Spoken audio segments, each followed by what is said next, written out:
सीधा इन्हीं सवालों के साथ मैं राजीव की तरफ रुख कर लेता हूं। राजीव, क्योंकि अब आप लोगों के बीच जाते हैं इसलिए मेरा सवाल थोड़ा उससे भी जुड़ा हुआ है। क्योंकि कल जब हम देख रहे थे राहुल गांधी को राहत मिली और ये खबर आ गई सुप्रीम कोर्ट से कि अब लोकसभा की सदस्यता बहाल हो जाएगी, तो कांग्रेस में ऐसा जश्न हो गया जैसे पता नहीं उन्होंने कौन सी लड़ाई जीत ली। तो मेरा सवाल पहला ये कि आप जनता इसको किस तरह से देख रही है राहुल गांधी की वापसी को, और दूसरा इंडिया अलायंस, उसको क्या मजबूती, कितनी ताकत मिली है राहुल गांधी की वापसी से, और 2024 में क्या ये एक टर्निंग पॉइंट है राहुल गांधी की वापसी की? अब 2024 का लोकसभा चुनाव भी लड़ सकते हैं, एक बड़ा चेहरा बन सकते हैं।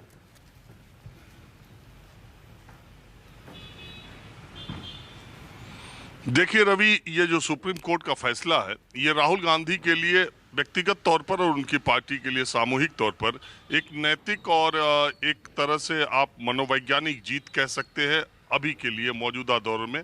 और ये चूंकि इतने समय से ये मामला चल रहा था और संसद से इस तरह से बर्खास्त होने वाले, इस तरह से संसद की सदस्यता रद्द होने वाले, और वो कहते हैं ना 161 सालों के कानून में मानहानि का इतनी बड़ी सजा किसी को नहीं मिली।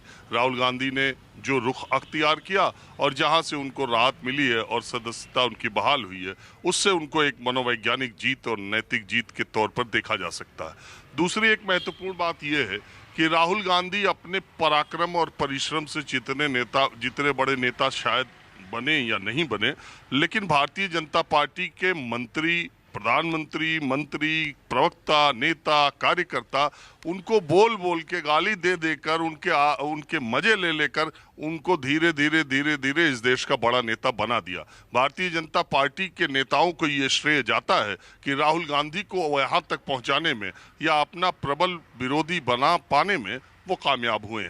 राहुल गांधी अब निश्चित तौर पर भारत जोड़ो यात्रा के बाद वो देश के नेता बने नहीं बने अभी चुनाव फैसला करेगा, लेकिन भारतीय जनता पार्टी अब कांग्रेस पार्टी के, माफ कीजिए, कांग्रेस पार्टी के अब वो सर्वमान्य नेता के तौर पर हो गए। पार्टी में उनकी पकड़ मजबूत है, पार्टी में उनका से और पार्टी में उनके नेतृत्व में करीब करीब अब पार्टी आ चुकी है। अब चुनाव की दृष्टि से जो आप इंडिया को कह रहे हैं, देखिए इसमें कोई दो राय नहीं कि पिछले 9 साल के प्रधानमंत्री नरेंद्र मोदी के शासनकाल में संसद और सड़क पर एक व्यक्ति, चाहे उसकी क्षमता जो भी रही हो, लेकिन एक व्यक्ति जो लगातार लड़ता रहा, उसका नाम राहुल गांधी है। ऐसा नहीं है कि राहुल गांधी और उनके परिवार के लोगों को ईडी और तमाम सुरक्षा एजेंसियों की नोटिस नहीं की, ऐसा नहीं है कि पूछताछ नहीं हुआ, लेकिन 9 साल में जेल की सलाखों के भीतर वो नहीं गए और तमाम जो नोटिसेज आई उसका जवाब दिया। सरकार बदलने के बाद ये सब नोटिस आती जाती रहती है। जब इंदिरा गांधी को जेल में डालने की बात आ गई थी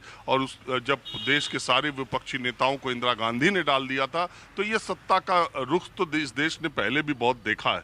लेकिन मैं सिर्फ इतना कह रहा हूँ कि ये जो राहुल गांधी की अदालत में 23 मार्च को अदालत ने उनको सजा सुनाई जी, 24 मार्च को उनकी सदस्यता रद्द कर दी गई, 27 मार्च को उनके बंगले का नोटिस खाली करने का नोटिस दिया गया, 22 अप्रैल को उन्होंने चाबी अपने 19 साल से जिस बंगले में रह रहे थे वो चाबी वापस कर दी। अब देखना यह है कि कितनी तेजी, सरकार वही है, लोकसभा सचिवालय भी वही है, लोकसभा अध्यक्ष भी वही है, सब सिस्टम भी वही है। अब कितनी तेजी से उनकी सदस्यता बहाल होती है और कितनी तेजी से उनको घर अलॉट होता है। एक मैं छोटी सी बात कह दूं अपनी बात खत्म करके, कि पिछले साल अक्टूबर में 11 अक्टूबर को खतौली के विक्रम सिंह सैनी, भारतीय जनता पार्टी के विधायक को गंभीर आपराधिक मुकदमे में 2 साल से ज्यादा की सजा सुनाई गई। 11 अक्टूबर 2022 को विक्रम सिंह सैनी, खतौली विधानसभा के भारतीय जनता पार्टी के विधायक। 27 अक्टूबर को आजम खान को हेट स्पीच मामले में 2 साल की सजा सुनाई गई। 16 दिन बाद आजम खान की सदस्यता 29 अक्टूबर को रद्द हो गई। 29 तारीख को फिर विपक्षी दल के नेताओं ने कहा कि 16 दिन पहले जो भारतीय जनता पार्टी के विधायक है उनके खिलाफ जो फैसला आया था उस पर अभी क्या निर्णय लिया गया। तो बताया गया कि फैसले का अध्ययन किया जा रहा है।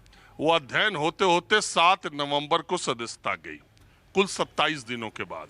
तो वही देखने वाली बात है कि ये लोकसभा सचिवालय कितनी तेजी इसमें ले आता है और कितना अध्ययन करता है आदेश का, ये भी एक देखने वाली बात होगी। ठीक है, राजनीतिक मेहमानों के साथ